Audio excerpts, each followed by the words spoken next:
ஏசப்பா, இந்த நாளை கொடுத்ததுக்காக நமக்கு நன்றி சுவாமி. ஏசப்பா, அப்பா, இந்த தலைப்பை எனக்கு கொடுத்தீங்களே நமக்கு நன்றி அப்பா. அப்பா, மகளை மறைத்து நீர் வெளிப்படும் சுவாமி. அப்பா, இது வெறுமையாக போகாதபடி சுவாமி. அப்பா, இதை அப்பா கேட்காத மாதிரி போகாதபடி சுவாமி. அப்பா, அப்பா, இது மனதுக்கு அப்பா ஒரு பிரயோஜனமாக இருக்க உதவி செய்யுங்கப்பா. பலப்படுத்துங்க, ஆசீர்வதிங்க. இயேசு நாமத்தில் பிதாவே, ஆமேன். ஹல்லேலூயா.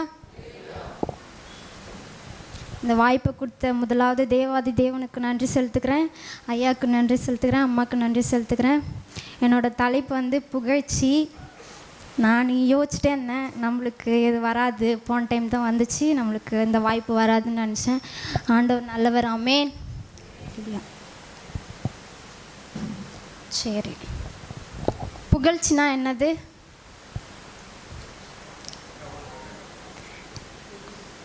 சரி, புகழ்ச்சினா ஒரு பெருமை, பாராட்டு, அப்புறம் இங்கிலீஷில் சொல்லுவாங்கன்னா ப்ரைஸ், அந்த மாதிரி. இது உலகத்துக்கு ஏற்றது. புகழ்ச்சினா பெருமை பாராட்டுறது. ஏதாச்சும் நம்ம ஒரு சக்ஸஸ்ஃபுல்லாக முடிச்சிட்டோன்னா அதுக்கு ஒரு புகழ்ச்சி பேசுவாங்கள்ல, அதுதான். ஆனால் நம்ம ஆவிக்குரிய ஒரு வார்த்தையாக கேட்கும்போது அது ஒரு ஆசீர்வாதம். ஹல்லேலூயா. புகழ்ச்சினானது ஒரு ஆசீர்வாதம். நம்ம நிறைய பேரை புகழ்ந்துருப்போம்ல, நம்ம இந்த நாவு நிறைய பேரை புகழ்ந்து பேசியிருக்கோம். ஆனால் நம்மளுடைய புகழ்ச்சி யார்? ஆண்டவர். ஹல்லேலூயா. நம்மளுடைய ஏசப்பா மட்டும்தான் நம்மளுடைய புகழ்ச்சி. ஆனால் இந்த நாவு நிறைய பேரை புகழ்ந்துருக்குல்ல. யார் யாரை நம்ம புகழ்ந்துருக்கோம்? 2 விதமாக இருக்கான். எப்படின்னா, இப்போ வர எலெக்ஷன் வரப்போதில்ல. இப்போது எலெக்ஷன் வந்துச்சுன்னா மதுக்காக இல்லை, சரக்கு, நம்ம எப்படி சொல்கிறது, வாமச்சான் போகலாம், சரக்கு வாங்கி தராங்களாம், பிரியாணிலாம் தராங்களாம், நம்ம போகலாம் அப்படின்னு சொல்லிட்டு ஒரு கூட்டம் இருக்குதான். இன்னொன்று பணத்துக்காக, வாக்கா சும்மா தான் வீட்டில் இருக்கிறோம், போகலாம், 300 400 தராங்களாம், போகலாம் அப்படின்னு சொல்லிட்டு. ஹல்லேலூயா. அந்த மாதிரி 2 கூட்டம் இருக்கான். நம்ம போயிட்டு சும்மா தானே இருக்கிறோன்னு சொல்லிட்டு யார் யாரையோ போயிட்டு அக்கா வாழ்க, அண்ணா வாழ்க அப்படி சொல்லிட்டு இருக்கிறோம் இல்லை. ஆனால் கர்த்தர் நல்லவர். ஆனால் நம்ம ரோட்டில் நின்று ஆண்டவரை துதிக்க சொன்னால் துதிக்க மாட்டோம், கூச்சமாக இருக்குது. ஆண்டவரை பற்றி சொன்னால் சொல்ல ஒரு மாதிரி கூச்சமாக இருக்குது, எல்லாரும் பார்க்குறாங்க அப்படி சொல்லிட்டு நம்ம சொல்கிறோம் இல்லை. ஆனால் யார் யாரையோ போயிட்டு இந்த நாவு துதிச்சு கொண்டு இருக்குது, புகழ்ச்சியாக பேசி கொண்டு இருக்குது. ஹல்லேலூயா. நம்ம புகழ்ச்சியாக இருக்கணும் அப்படின்னா ஆண்டவர் சொல்கிறாரு, ஒரு ஆசீர்வாதத்தை நான் உங்களுக்கு தருவேன் அப்படின்னு சொல்லிட்டு ஆண்டவர் சொல்கிறாரு. புகழ்ச்சினா ஒரு ஆசீர்வாதம். யார் யாருக்கெல்லாம் ஆசீர்வாதம் வேணும்? எல்லாருக்கும் தான் ஆசீர்வாதம் வேணும்ல. நம்ம ஆசீர்வாதம் பெற்றுக்கணும் அப்படின்னா ஆண்டவர்கிட்ட முதலாவது கேட்கணுமா, என்ன பண்ணணும்? புகழ்ச்சி வேணும், நம்மளுக்கு ஒரு ஆசீர்வாதம் வேணும். நம்ம இப்படியே இருக்கோமே, நம்ம கஷ்டத்திலே இருக்கிறோமே அப்படின்னு சொல்லிட்டு நம்ம இருந்தோன்னா அப்படியே தான் நம்ம இருக்கணும். ஆண்டவர்கிட்ட கேட்கும்போது ஆண்டவர் நம்மளுக்கு ஒரு கிருபையும் ஒரு ஆசீர்வாதத்தும் ஏசப்பா நம்மளுக்கு தருவாங்களாம். புகழ்ச்சி யார்? இப்போது ஒருத்தவங்க கிஃப்ட்டு, நம்மளுக்கு ஏதாச்சும் ஒரு பர்த்டேனா நம்மளுக்கு கிஃப்ட் கொடுப்பாங்க. யாராச்சும் கிஃப்ட் வேணான்னு சொல்லுவீங்களா? யாரும் சொல்ல மாட்டோம்ல. ஆனால் ஆண்டவர்கிட்ட நம்ம கேட்கும்போது ஆண்டவர் நம்மளுக்கு ஒரு ப்ரைஸை கொடுப்பாராம். புகழ்ச்சியை யார் திரும்ப வேணான்னு சொல்லுவாங்களாம்? ஞானம் இல்லாதவர்கள், அப்புறமா திறமை இல்லாதவங்க தான் புகழ்ச்சி வேணான்னு சொல்லுவாங்களாம். ஏன்னா ஞானத்தையும் திறமையும் கொடுத்தது யார்? ஏசப்பா மட்டும்தான் இல்லை. ஹல்லேலூயா. ஞானத்தையும் திறமையும் ஏசப்பா தான் கொடுத்தாரு. அதை போயிட்டு நம்ம நம்மளுக்கு ஒரு ஆசீர்வாதம் வேணும்னா, ஏசப்பா எனக்கு இதெல்லாம் வேணாம் நம்ம சொல்லுமா? ஏதாச்சும் ஒரு கிஃப்ட் கொடுக்குறாங்கன்னா எனக்கு வேணாம், எனக்கு இதுவே போதும், நான் இப்படி இருந்துக்கிறேன் அப்படின்னு யாராச்சும் சொல்லுவோமா? இல்லை. நம்ம சொல்லுவோம், ஏசப்பா நம்ம புகழ்ச்சி வேணான்னு சொல்கிறவங்க யாருன்னா ஞானம் இல்லாதவர்கள், அறிவில்லாதவர்கள் தானே நம்ம புகழ்ச்சி வேணான்னு சொல்லுவாங்களாம். ஏன்னா ஒரு பிள்ளை படிக்குதுன்னு வச்சுக்கோங்களேன், அந்த பிள்ளை ஒரு ஞானத்தில் ஞானத்தில் ஒரு குட்டாக இருக்குது. ஒரு பிள்ளை திறமையில் குட்டாக இருக்குது. ஞானம் இல்லைனாலும் திறமையில வச்சு சக்ஸஸ்ஃபுல்லாக ஏதாச்சும் ஒன்று செஞ்சிடும்.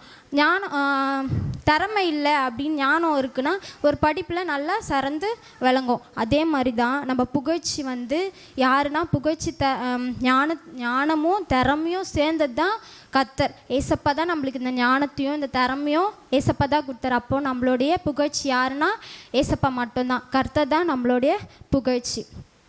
சரி.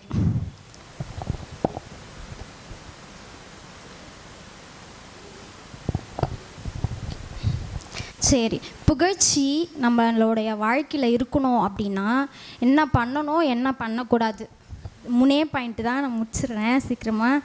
என்ன பண்ணணும், என்ன பண்ணக்கூடாது மட்டும்தான். என்ன பண்ணக்கூடாதுன்னா, தன்னைத்தானே புகழ்ந்து பேசக்கூடாதான். இந்த நாவில் தன்னைத்தானே புகழ்ந்து பேசக்கூடாதான். நம்ம பெருமை நம்மளுடைய சிந்தனையிலையும் நம்மளுடைய இருதயத்திலும் வந்துடுச்சுன்னா அது பாவம் தானே. அது எல்லாமே பாவம் தான். அந்த பாவம் நமக்குள்ளே வந்துச்சுன்னா புகழ்ச்சின்ற ஒரு ஆசீர்வாதம் நம்மளை விட்டு போயிடும் இல்லையா. நம்ம தன்னைத்தானே புகழ்ந்து எந்த ஒரு சுச்சுவேஷன்லையுமே நம்ம புகழ்ந்து பேசக்கூடாது. ஆண்டவரை வெட்கப்படுத்த விடக்கூடாது. ஐயாவே ஆராதனையில் எல்லாமே சொல்லி முடிச்சிட்டாரு. நான் என்ன பேசுறதுனே தெரியலையே அப்படின்னு பார்த்தேன். ஆனாலும் ஆண்டவர் நல்லவர். ஆமென். சரி, தன்னைத்தானே எந்த ஒரு சூழ்நிலையுமே புகழ்ந்து பேசக்கூடாதான். வாசிக்கலாம் 2 கொரிந்தியர் 10:18.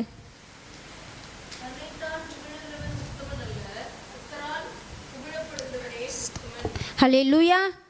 தன்னைத்தானே புகழ்கிறவன் உத்தமன் அல்ல. நம்ம தன்னைத்தானே புகழ்ந்து பேசுகிறவங்க யாருமே உத்தமன் கிடையாது. இங்கே இருக்கிறவங்க நீங்கள் நான் யாருமே உத்தமன் கிடையாது. எல்லாருமே பாவி தான். நம்மளுடைய பாவத்துக்காக தான் ஆண்டவர் மரித்து அவரு தான் உத்தமன், அவரு தான் உண்மையுள்ள தேவன். அவரால் நம்ம புகழப்படணும். ஆமென். நம்ம தன்னைத்தானே புகழ்ச்சிக்கிட்டு ஒரு பெருமையாக பேசிக்கிட்டு அந்த மாதிரி நம்ம இருந்தோன்னா ஆண்டவருக்கு சுத்தமாக அது பிடிக்காது. 17வது வசனத்தில் மேன்மை பாராட்டுகிறவன் கர்த்தர் குறித்து மேன்மை பாராட்ட கடவன். ஆமென். நம்ம எந்த ஒரு மேன்மை பாராட்டினாலும் சரி, ஆண்டவர் நம்ம துதிச்சாலும் சரி, எந்த ஒரு புகழ்ச்சியான ஒரு விஷயத்தை நம்ம பேசும்போது சரி, ஆண்டவர் குறித்து மட்டும்தான், நம்ம கர்த்தரை குறித்து மட்டும்தான் நம்ம புகழ்ச்சியாக பேசணும். நம்ம தன்னை தானே நான் தான் பண்ணேன், நான் தான் செஞ்சேன், இதுனா உனக்கு நான் தான் பண்ணேன் அப்படின்ட்டு நம்ம தன்னைத்தானே புகழ்ந்து பேசணுன்னா ஆண்டவருக்கு அது பிடிக்காது. ஆண்டவரை அதை எடுத்து போட்டுருவார். அந்த புகழ்ச்சி, அந்த ஆசீர்வாதத்தை நம்மளை விட்டு எடுத்து போட்டுருவார். கர்த்தரால் புகழப்படணும். எந்த ஒரு காரணத்துக்குமே கர்த்தர் நம்மளை புகழப்படணும். ஏன்னா ஏசப்பா நம்மளுக்கு சாட்சி கொடுக்கணும். என்னோட மக நான் சொன்ன என் மக செய்வா, இதை செய்யாத அப்படின்னா என் மக செய்வா, இதை செய் அப்படின்னா என் மக செய்வா அப்படின்னு ஆண்டவர் நம்மளை புகழ்ச்சியாக பேசணும். தன்னைத்தானே புகழ்ந்து நம்மளா பேசணும்னா நம்ம நம்ம எப்படி சொல்கிறது, பெருமை பாராட்டினா நான் தான் எல்லாமே, என்கிட்ட தான் எல்லாமே இருக்குது, எல்லா சொத்து இருக்குது, நகை இருக்குது, பணம் இருக்குது, எல்லாமே என்கிட்ட தான் இருக்குது அப்படின்னு நம்ம யோசிச்சோன்னா ஆண்டவர் அதெல்லாம் ஏசப்பா தான் கொடுத்தாரு. ஆனால் நம்ம அந்த மனசில் அந்த சிந்தையில் நம்மளுக்கு ஒரு பெருமை, ஒரு நான் தான் எல்லாமே அப்படின்னு ஒரு சிந்தனை வந்துச்சுனாலே அது ஒரு பாவம் தான். அது நம்ம தன்னைத்தானே புகழ்ந்து நம்ம பேசுகிற மாதிரி தான் இருக்கும். நான் என்ன பண்ணேன்னா, என்னை குறித்து தான் ஒன்று, நான் எங்கள் ஃப்ரெண்டை பற்றி பேசலான்னு நினச்சேன். ஏசப்பா நான் முந்தானேத்து தலைமலையை அடிச்சு நீ ஏன் அவனை பற்றி பேசுகிற, உன்னை பற்றி பேசு அப்படின்னு சொல்லிட்டு ஆண்டவர் எனக்கு வெளிப்படுத்தினார். என்ன பண்ணேன், காலேஜ் எனக்கு கிடைக்காம இருந்துச்சு. ரொம்ப லேட்டாக தான் கிடச்சிது.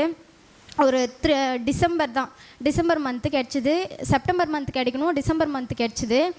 நான் என்ன பண்ணேன், ரொம்ப கஷ்டப்பட்டு கிடச்சிதா சரின்ட்டு யாராச்சும் கேட்கும்போது என்னம்மா படிக்கிறேன் அப்படின்னா, நான் மீனாட்சி காலேஜில் படிக்கிறேன், நான் நர்சிங் படிக்கிறேன் அப்படின்னு கொஞ்சம் திமிராக சொல்லுவேன். நான் அந்த மாதிரி திமிராக சொல்லும்போது எனக்கு அப்போ எதுவுமே தெரியல. சரின்னு சொல்லிட்டு யார் கேட்டாலுமே பஸ்ஸில் யாராச்சும் கேட்டாங்கன்னா என்னம்மா படிக்கிறேன் அப்படின்னா, நர்சிங் படிக்கிறேன் அப்படின்னு ஒரு மாதிரி திமிராக சொல்லுவேன். அப்போ ஆண்டவர் என்ன பண்ணார், எனக்கு அப்போ புரியல, இப்போ தான் அது புரிஞ்சிச்சு ஏன் ஏசப்பா எனக்கு புகழ்ச்சி தலைப்பு கொடுத்தாருன்னு சொல்லிட்டு. அப்போ நான் கஷ்டம்லாம் படல, ஜாலியாக தான் இந்தமாதிரி கொஞ்சம் சீனாக அப்படி சுற்றின்னு இருந்தேன். தெருவில் கூட ரொம்ப சீனாக போடுவேன், இந்தமாதிரி நர்சிங் படிக்கிறேன் அப்படி சொல்லிட்டு. எனக்கு மீனாட்சி காலேஜில் கொடுத்துட்டாங்களே அப்படி எல்லாருமே சொல்லுவாங்க, பாரு மீனாட்சி காலேஜில் படிக்கிற அப்படி சொல்லிட்டு. எனக்கு அது ஒரு சந்தோஷமாக இருக்கும், கொஞ்சம் பெருமை அப்படி அந்த மாதிரி வந்துச்சு. அப்போ என்ன பண்ணார், ஏசப்பா ரொம்ப பெருமை பண்ணுற அப்படி சொல்லிட்டு தலைமலையாச்சு, நீ இந்த மாதிரி பண்ணால் நீ சரிப்பட்டு வர மாட்டே அப்படி சொல்லிட்டு எக்ஸாமில் கை வச்சிட்டாரு. என்ன பண்ணார், நான் வேறு 3 மாதமாக லேட்டாக தானே கிடச்சிது காலேஜு. என்ன பண்ணேன், அட்டனன்ஸ் இல்லை, இன்டர்னலாக இருந்தால் கூட பரவாயில்ல, எக்ஸ்டர்னலாக இருந்தது. என்ன பண்ணேன், உனக்கு அட்டனன்ஸ் இல்லைம்மா, நீ அடுத்த வருஷம் எழுதிக்கோ அப்படின்னு சொல்லிட்டு அரியர் வச்சிட்டேன். என்ன பண்ணுறதுனே தெரில. ஐயோ, அது அப்போ புரியல. நான் எழுதி பாஸ் பண்ணிட்டேன், அதெல்லாம் கிளியர் ஆயிடுச்சு. அதில் ஞாபகம் வச்சுக்காதீங்க, அது கிளியர் ஆயிடுச்சு. நான் இப்போ என்ன பண்ணேன், அது முந்தானே தான் எனக்கு புரிஞ்சுது. ஏன் நான் உக்காந்துட்டு யோசிச்சிட்டே இருந்தேன். நான் ஒரு 22 நாளாக எனக்கு தூக்கமே வரல, என்ன பேசுறதுன்னு. அப்புறமா முந்தானேத்து தான் எனக்கு அந்த சடனாக, நீயா நான் ஒரு பையனை பற்றி பேசலான்னு நினச்சேன், நீயா அவனை பற்றி பேசுகிற, உன்னை பற்றி பேசுன்னு ஆண்டவர் எனக்கு வெளிப்படுத்தினார். நான் தன்னைத்தானே புகழ்ந்து அந்த பெருமை எனக்குள்ளே வந்ததுனால ஆண்டவர் எனக்கு என்னை வந்து ஒரு திருத்தி இந்த புகழ்ச்சின்ற ஒரு தலைப்பை பேசுறதுக்கு எனக்கு உதவி செஞ்சார். நம்ம தன்னைத்தானே புகழ்ந்து பேசினா ஆண்டவருக்கு சுத்தமாக பிடிக்காது. நம்ம எப்போவுமே தன்னைத்தானே புகழ்ந்து பேசாமல் ஆண்டவருக்கென்று ஆண்டவரை புகழ்ந்து பேசணுன்னா ஆண்டவர் நம்மளுக்கு நல்ல ஒரு ஆசீர்வாதத்தையும் ஒரு கிருபையும் ஆண்டவர் நம்மளுக்கு தருவார். என்ன பண்ணக்கூடாதுன்னா, தன்னைத்தானே புகழ்ந்து பேசக்கூடாது. ஹல்லேலூயா. என்ன பண்ணணும் அப்படின்னா, விசுவாசிக்கணுமா. ஹல்லேலூயா. நான் என்ன பேசுறதுனே எனக்கே தெரில. அப்புறமா நான் ப்ரேயர் பண்ணி ஆண்டவராக எனக்கு பேசி இந்த வார்த்தையை கொடுத்தாரு. என்ன பண்ணோம், 2வது விசுவாசிக்க வேண்டுமா. எப்படி விசுவாசிக்கணும்னா, மார்க்கு 5:26-27.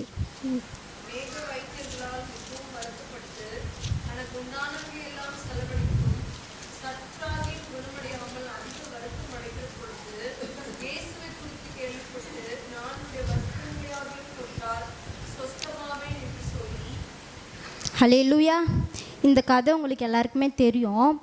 பெரும்பாடுள்ள ஸ்திரீ, அந்த ஸ்திரீ என்ன பண்ணாங்களாம், ரொம்ப ரொம்ப வேதனையோட ரொம்ப கஷ்டப்பட்டு இருந்திருந்தாங்களாம். அப்போது அந்த ஸ்திரீ என்ன பண்ணாங்களாம், அநேக வைத்தியர் மிகவும் வருத்தப்பட்டு அவங்க நிறைய வைத்தியர்கிட்ட போயிருக்காங்க போல்.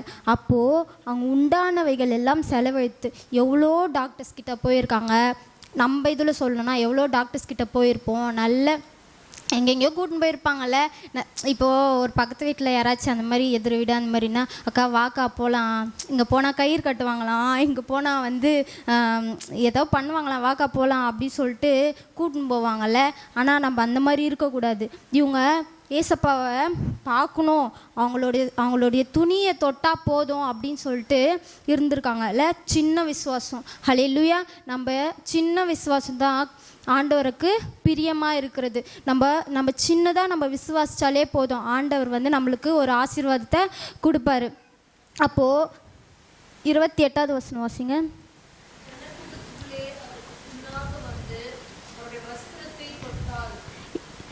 ஆமேன். அவங்க வந்து எவ்வளோ ஜனம், செம்ம ஜனம். இப்போ கூட யாராச்சும் வந்துட்டாங்கன்னா செம்மையாக ஜனமாக இருக்கும்ல. யாராச்சும் இப்போ விஜய் கூட வராருன்னா எவ்வளோ ஜனமாக இருக்கும்ல, பார்க்கவே இடம் இருக்காது. அந்த மாதிரி இங்கவும் ஏசப்பா வராரு. அப்போது அந்த ஜனக்கூட்டத்தில் அவருடைய ட்ரெஸ்ஸை தொட்டால் போதும் அப்படின்ட்டு அந்த ஸ்திரீ இருந்திருக்காங்க. ஹல்லேலூயா. அப்போது அவங்க உடனே 29வது வசனத்தில் பாருங்கள், உடனே அவருடைய உதிரத்தின் ஊற்றல் நின்று போயிடுச்சு. ஹல்லேலூயா. நம்ம கூட இன்னைக்கு கஷ்டத்தோடு வந்திருக்கலாம் இல்லை, நம்ம கண்ணீரோடு வந்திருக்கலாம் இல்லை. நம்ம எந்த ஒரு கஷ்டத்துலேயும் எந்த ஒரு கண்ணீர்லேயும் நம்ம வந்து இங்கே வந்து உட்காந்துட்ருக்கோம். நான் கூட இன்றைக்கி கஷ்டத்தோட கண்ணீரோடு தான் வந்திருக்கேன். ஆனால் ஏசப்பா நம்மளை பார்த்து நம்ம விசுவாசிச்சா போதும், நம்மளுடைய குறைகள் எல்லா கஷ்டத்தையுமே ஏசப்பா நம்மளுக்கு தீர்த்துருவாராம். நம்ம எவ்வளோ உபத்திரம் பட்டாலுமே சரி, ஆண்டவருக்கென்று நம்ம விசுவாசிக்கணுமா. நம்ம விசுவாசிச்சா மட்டும் போதுமா. ஆண்டவருக்கு நம்ம சின்ன விசுவாசம், அந்த சின்ன விசுவாசம் தான் அந்த ஸ்திரீ விசுவாசிச்சு. 34வது வசனம் வாசிங்க.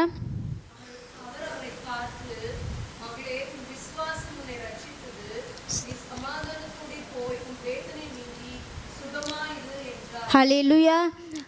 ஏசப்பா நம்மளுக்கு சொல்கிறாரு, மகனே மகளே, உன் விசுவாசம் உன்னை ரட்சித்தது, நீ சமாதானத்தோடு போ, உன் வேதனை நீங்கி சுகமாயிரு. இன்றைக்கி நிறைய பேர் நம்மளோட வியாதியை குறித்தோம், நம்மள கடன் பிரச்சனையை குறித்தோம், அப்புறமா நிறைய பிரச்சனைகளை குறித்தோம் நம்ம வந்து கஷ்டப்பட்டுருக்கோம். நம்மளுக்கு வந்து திருமணம் ஆகலையே, குழந்தை இல்லையே, நம்மளை இப்படி பேசுகிறாங்களே, நம்மளுக்கு இந்த மாதிரி வியாதி இருக்கே அப்படி சொல்லிட்டு நம்ம நிறைய பேர் கஷ்டத்தோடு இங்கே வந்திருக்கோம். ஆனால் ஏசப்பா வந்து இன்னைக்கு உங்களை பார்த்து சொல்கிறாரு, மகளே மகனே, உன் விசுவாசம் உன்னை ரட்சித்தது, நீ சமாதானத்தோடு போ, உன் வேதனை நீங்கி, ஹல்லேலூயா, உன் வேதனை நீங்கி சுகமாயிரு என்று சொல்கிறாரு. நம்ம எவ்வளோ வேதனைப்படுறோமோ, எவ்வளோ கஷ்டப்படுறோமோ, ஆண்டவருக்கு நம்ம விசுவாசமாக இருந்தால் போதும். நம்ம எவ்வளோ பலவீனத்தோடு நம்ம இங்கே வந்திருக்கலாம், எவ்வளோ கஷ்டத்தோடு நம்ம இங்கே வந்திருக்கலாம். ஆனால் ஆண்டவர் இன்னைக்கு நம்மளை பார்த்து சொல்கிறாரு, உன் வேதனை நீங்கி நீ சுகமாக இருப்ப அப்படின்னு ஏசப்பா சொல்கிறாரு. இன்னைக்கு நம்மளோட துக்க நாட்கள் முடிந்து போகும்னு சொல்கிறாரு. ஹல்லேலூயா. நம்ம எவ்வளோ கஷ்டத்தோடு நம்ம வந்திருக்கோமோ, நம்ம எவ்வளோ பாடுகள், நம்ம எவ்வளோ உபத்திரம், எவ்வளோ நம்ம எல்லாத்தையுமே தாங்கிட்டு நம்ம வந்திருக்கோமோ, ஆண்டவர் இன்னைக்கு நம்மளை பார்த்து உன் வேதனை நீங்கி நீ சுகமாயிரு என்று சொல்கிறாரு.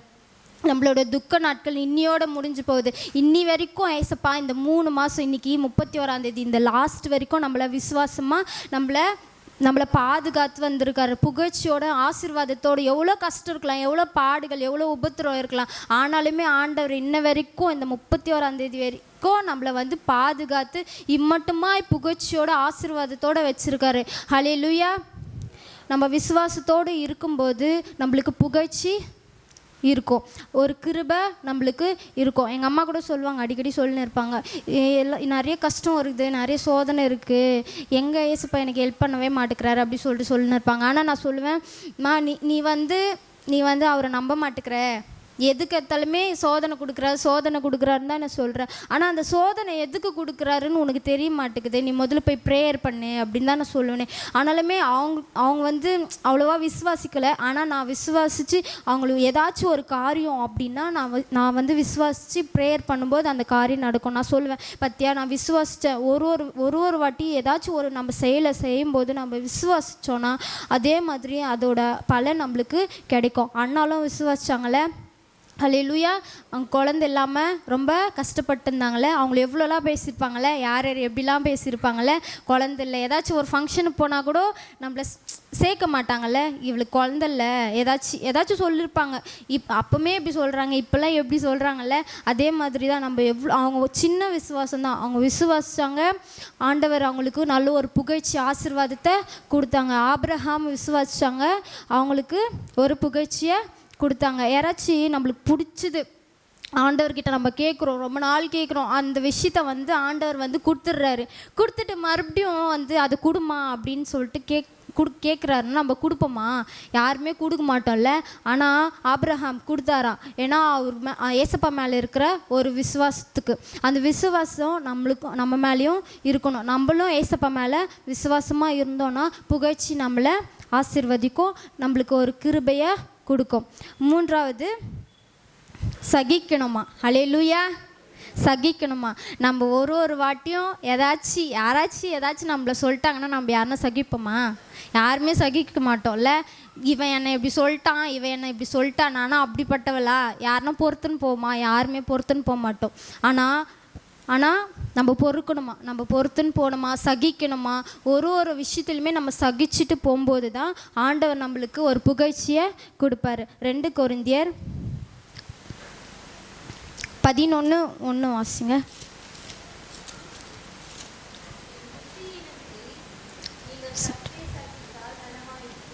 போதும்.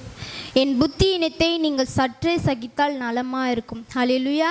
இது வந்து நம்ம புத்தியினத்தை நம்ம என்ன சிந்திக்கிறோமோ, என்ன நம்ம யோசிக்கிறோமோ, அதை வந்து இப்போது யாராச்சும் நம்மளை ஏதாச்சும் சொல்லிட்டாங்கன்னா, நம்ம பக்கத்து வீட்லேயே சரி, எதிர்த்து வீட்டில் சரி, யாராச்சும் ஃப்ரெண்டோ யாரோ, நீ ஏன் என்ன சொல்கிற, நீ ஏன் அதை கேட்குற, நம்ம சொல்லுவோம்ல, எதுக்காச்சும் நம்ம பொறுத்துன்னு போவோமா? இல்லை.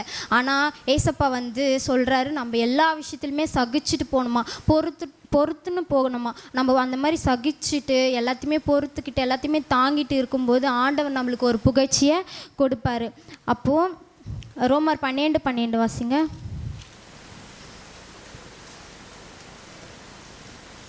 சரி, நானே வாசிக்கிறேன். உபத்திரத்தில் பொறுமையாக இருங்கள், ஜபத்தில் உறுதியாக இருங்கள். ஹல்லேலூயா. நம்ம எவ்வளோ உபத்திரம் வந்தாலும் எவ்வளோ பாடுகள் வந்தாலுமே நம்ம என்ன பண்ணோன்னா சகிச்சுட்டு இருக்கணுமா. நம்ம தன்னைத்தானே புகழ்ந்து பேசாமல் விசுவாசித்து எல்லாத்தையுமே சகிச்சுக்கிட்டு இருந்த ஒரு பர்சன் பைபிளில் இருக்காங்க. யாருன்னு பார்த்தா யோபு. யோபு வந்து ஒரு ஸ்பெஷல் பர்சன், ஓகேங்களா? அவர் வந்து என்ன பண்ணாராம், தன்னைத்தானே புகழ்ந்து பேசாமல் விசுவாசத்தோடு சகிச்சுக்கிட்டு எல்லாத்தையுமே ஆண்டவருக்கு என்று ஒப்பு கொடுத்தாராம். ஹல்லேலூயா. வாசிக்கலாம். யோபு 1:1 வாசிங்க.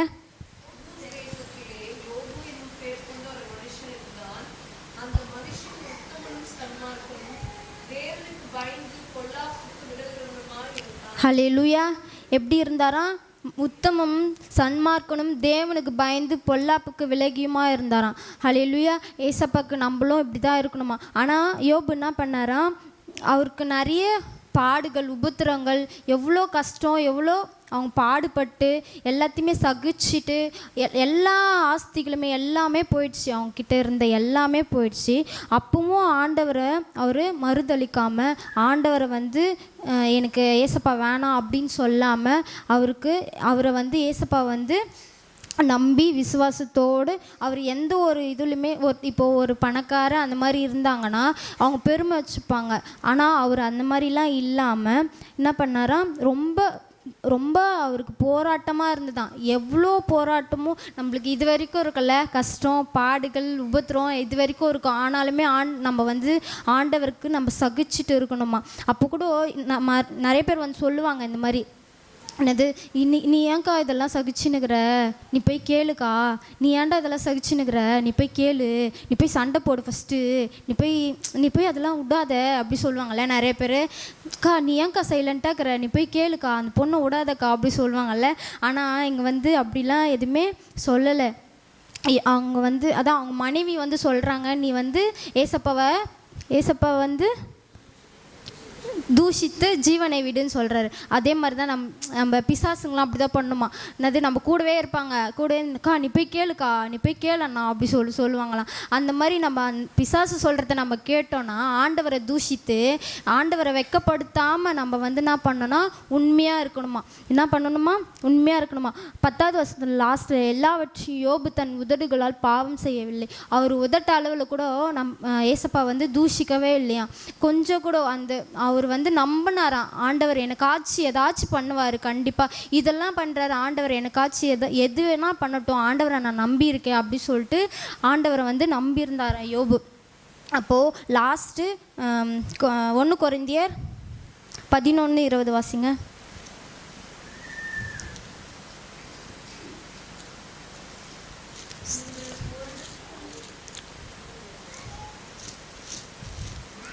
சாரி 2 கொரிந்தியர் 11:20.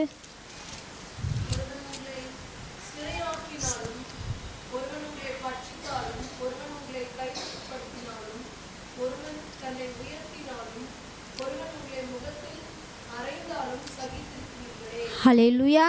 இதை வந்து நான் வந்து உங்களை கேட்குறேன், ஒருவன் உங்களை சிறையாக்கினாலும், ஒருவன் உங்களை பட்சித்தாலும், ஒருவன் உங்களை கைவசப்படுத்தினாலும், ஒருவன் தன்னை உயர்த்தினாலும், ஒருவன் உங்களை முகத்தில் அறைந்தாலும் நீங்கள் சகிச்சிருப்பீங்களா?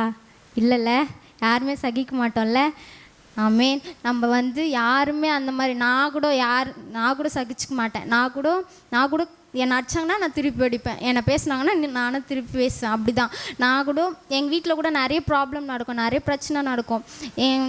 ஏதோ கொஞ்சம் அளவு தான் நம்மளாம் பொறுத்துக்க முடியும் இல்லை. ஆனால் நிறைய பிரச்சனை நடக்கும். நான் எவ்வளோ தான் நானும் பொறுத்துப்பேன். அப்படிலாம் அவங்க பேசினாங்கன்னா நானும் பேசுவேன், அவங்க அடிச்சாங்கன்னா நானும் அடிப்பேன். அப்படி தான் நானும் இருந்தேன். ஆனால் ஆண்டவர் இன்னைக்கு எனக்கு பேசினது சகிக்கிற தன்மையாக இருக்கணும் அப்படி சொல்லிட்டு ஆண்டவர் என்கிட்ட பேசினார்.